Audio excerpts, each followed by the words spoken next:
Hello students, welcome to all of you. Our today's topic is textual questions of the third poem, Once Upon a Time, and this poem is written by Gabriel Okara. In this video session,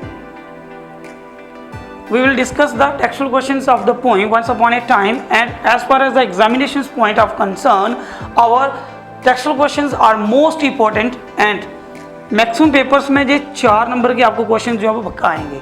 इसलिए प्यारे बच्चों, video को शुरू से लेकर last तक आपको जरूर देखना है, और जिस बच्चे ने जो पूरी वीडियो देखी उसके 4 मार्क्स जो है वो बिल्कुल पक्के हैं। तो विदाउट टाइम वेस्ट किए हुए चलो हम करते हैं अपने question start. Our first question is most important question है, what frightens the poet, what frightens the poet when he sees his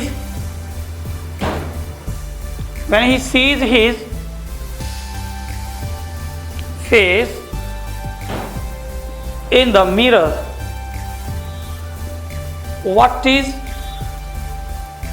Which poetic technique is used here? Most important question है प्यारे बच्चों, बहुत बार पेपर में आया है। What frightens the poet when he sees his smile, when he sees his face in the mirror.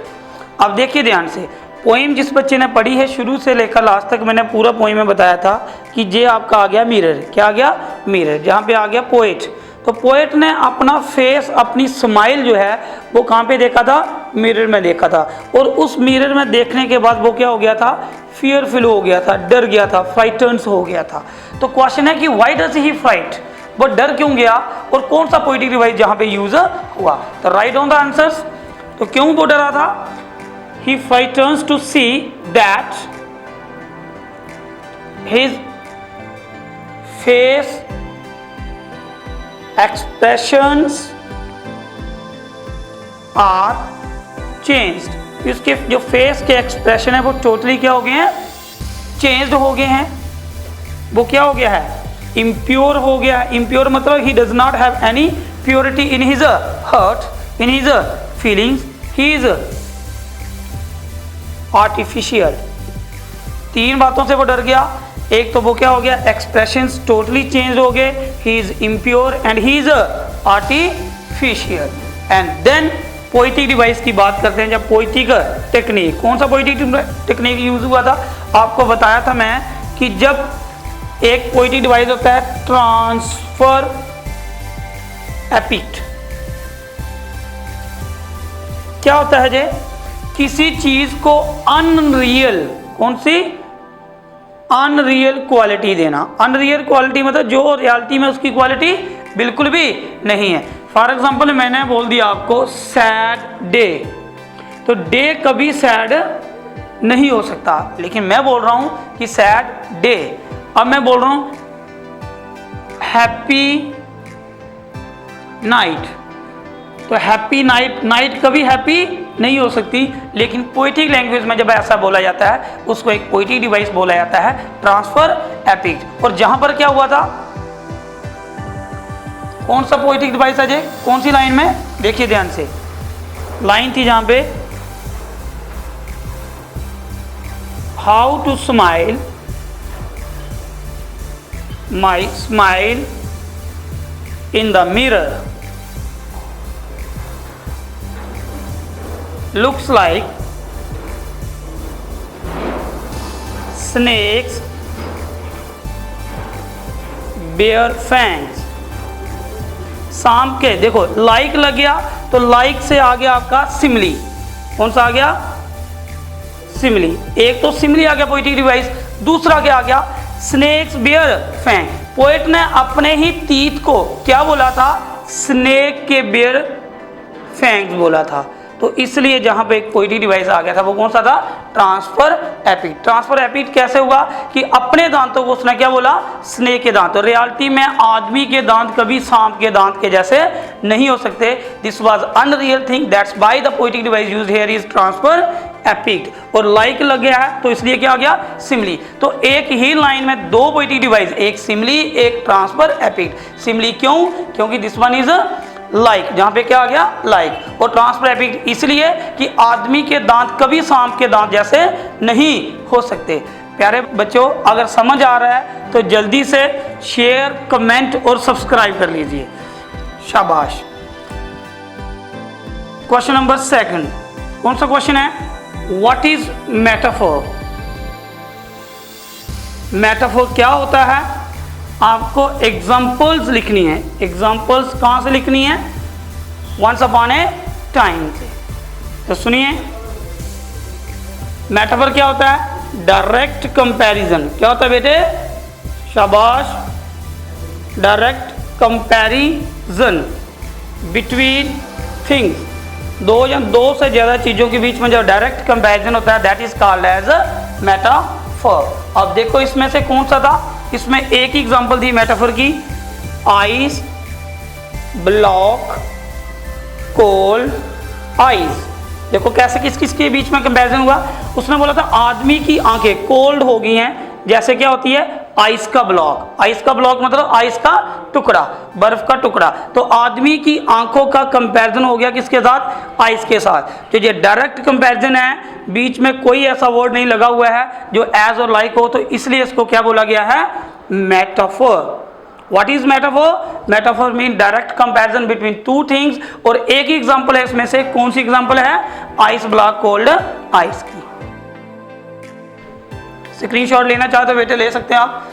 Let's move to question number 3, most important question है 3rd।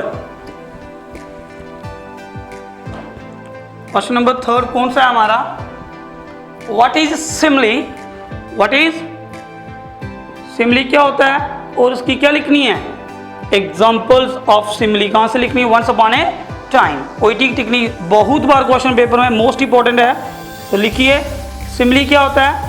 Comparison लगाकर क्या क्या? एज और like, two words. As like जहां पे भी poem में मिले तो इट मीन्स वो क्या है? कंपैरिजन है, और जब भी एज लाइक हो तो वो कौन सा पोएटिक डिवाइस है? सिमली है। अब लिखेंगे एग्जांपल्स। पहला आप क्या आ गया? लाइक, ड्रेसेस, होम फेस,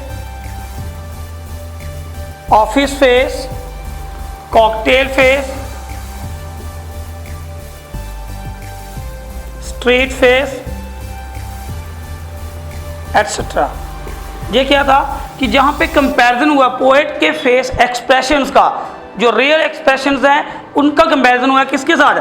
घर वाले expressions, office face expressions, cocktail party वाले एक्सप्रेशन, या फिर गली में कोई मिल जाए उसके साथ कौन से एक्सप्रेशंस। तो वर्ड लगा है कौन सा? Like. Real expressions are compare to the expressions of home, office, party or streets, and the word used here is like, that's why the poetic device is used here simile। एक example है। दूसरी example इसमें कौन सी आ गई? when I was like you, and I was like you। I का comparison किसके साथ हुआ? you के साथ। वर्ड कौन सा आ गया बेटे? like। तो जब भी like आ गया तो दैट इज सिमली। I किसके लिए यूज किया था पोएट ने? अपने के लिए। पोएट ने अपने लिए यूज किया। यू किसके लिए यूज किया? अपने सन के लिए। तो there is a comparison between the poet and his son, and the word used here is a like, that's why the poetic device is simile. शाबाश। Next, let's move to question number 4। Our 4th question is most important question है, what are the muting things? कौन सी? जिन बच्चों ने poem पूरी पढ़ी है उनको पता है पोइम का पूरा पार्ट 1 पार्ट 2 मैंने इसी वीडियो के डिस्क्रिप्शन में देके रखा है, आप वहां से उसको देख सकते हैं। तो सुनिए, म्यूटिंग थिंग्स क्या है? कौन कौन सी म्यूटिंग थिंग्स कौन सी हैं? आंसर लिखिए। What are the muting things referred in the poem once upon a time? बहुत बार क्वेश्चन पेपर में आया है। तो सुनिए, म्यूटिंग थिंग्स क्या थी? हमारी म्यूटिंग थिंग्स थी वो वाली चीजें जिससे पोएट का बिहेवियर टोटली क्या हो गया? चेंज हो गया। Muting things are those things by which the behaviour of the poets has totally been changed, जिससे पोएट का बिहेवियर टोटली क्या हो गया? चेंज हो गया। अब देखिए उसमें से कौन कौन सी चीजें थी वो। एग्जांपल लिखेंगे तो पहली आपका आ गया डिसऑनेस्टी, क्या थी? डिसऑनेस्टी से वो चेंज हो गया। दूसरा हाइपोक्रिस्टी से चेंज हो गया। Third untruthfulness. Fourth lust for money.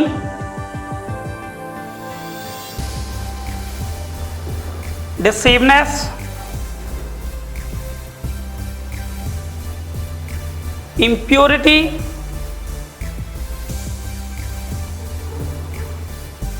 ये सारी क्या आ गई? म्यूटिंग। म्यूटिंग का मतलब जिससे तो पोएट का बिहेवियर म्यूट हो गया, चेंज हो गया, ठीक है। ओरिजिनल से क्या हो गया? फेक हो गया। तो वो है म्यूटिंग थिंग्स। कौन कौन सी? डिसऑनेस्टी, हाइपोक्रिस्टी है, अनट्रूथफुलनेस है, लस्ट फॉर मनी है, डिसीवनेस है और इम्प्योरिटी है। Let's move to question number 5। Question number 5 है कि आदमी की आंखें जो हैं, why the eyes of the modern man are compare to, eyes उनका कंपेयर हुआ था किसके साथ? आईज के साथ। वो क्यों? Why the eyes of the modern man are compare to the eyes. तो सीधा लिखना आईज क्या है जे? फीलिंगलेस है।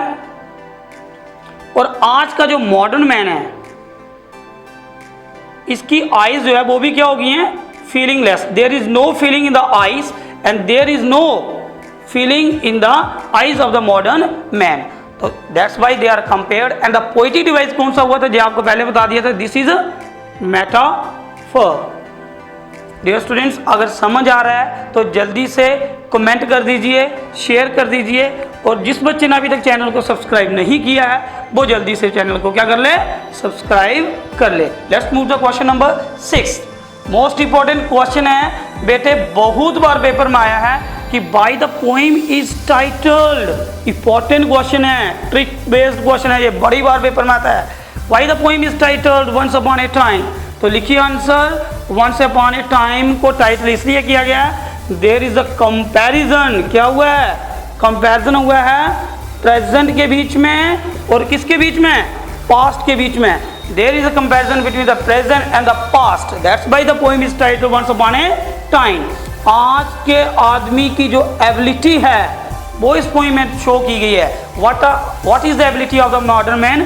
To hide the truth, to hide the truth. True feelings को हाइड करना, ये भी इसकी एबिलिटी है, ये भी इस पोएम में बताया गया है, इसलिए इसका नाम ही क्या रखा गया? Once upon a time. तो एक और है इसका ओरिजिनल वर्सेस मॉडर्निटी और फेकनेस। मॉडर्निटी और फेकनेस ये भी इस पोएम में बताया गया है, तो इसलिए इस पोएम का टाइटल जो वो क्या रखा गया है? Once upon a time. तो प्यारे बच्चों, अगर आप सबको समझ आया है, अगर आप लोगों को लगा कि हमने कुछ ना कुछ आपको दिया है, तो please subscribe the channel, share पक्का कीजिए, कमेंट जरूर कीजिए। तब तक के लिए अपने अपने घरों में मज़े से रहिए। Stay home, stay safe. Thanks for watching.